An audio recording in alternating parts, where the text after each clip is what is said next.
Like, if I'd been working on a fictional universe for the last 2 decades, it would be more fleshed out than this. I don't know how it's not. I don't either. It's so weird. Like, okay, so I've complained about Harry Potter. I mean, I've done 2 Out of Frame episodes on Harry Potter, right? Mm-hmm. And I think probably in both of them, I've insinuated, if not outright stated, that like I think the politics of Harry Potter, like their political system is absurd.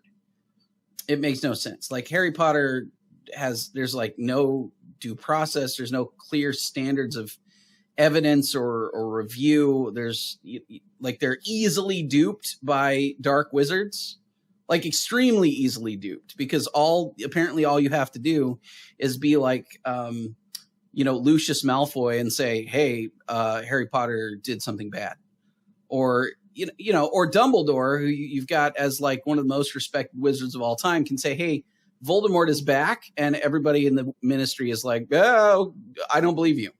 Mm-hmm. Okay, but here's evidence of him being back. Yeah, no, don't care. Like, what are you talking about? It's the weirdest thing. And their method of choosing leaders makes no sense. And then their method of choosing international leaders is the dumbest thing I've ever seen, which is apparently you get a bunch of people together. I don't know who those people were. I don't know if they represent their various countries. I don't know if they're just random voters.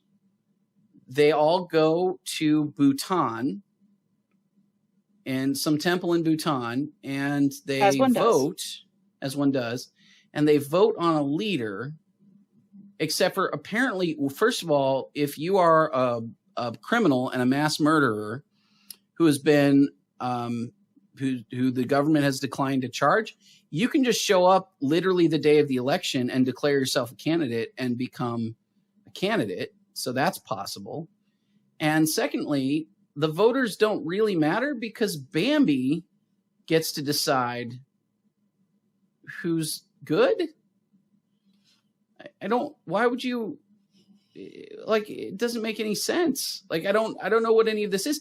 And then, by the way, the idea that Bambi, who they've established in this movie, this sort of weird deer lizard thing, can sort of spot goodness.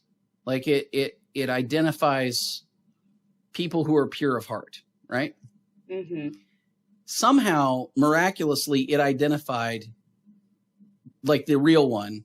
Spoilers, identified Dumbledore and one of the other political candidates as being pure of heart.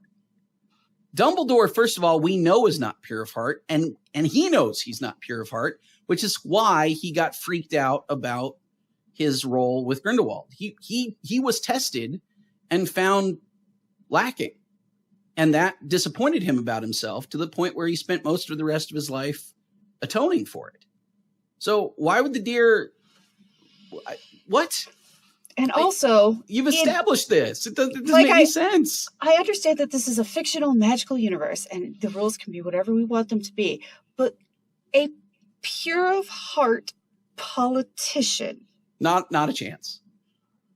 Not a chance. Like, this person is already the Brazilian Minister of Magic. She has already, like.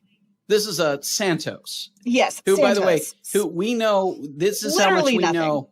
That we know this much about Santos. We know that her name is Santos.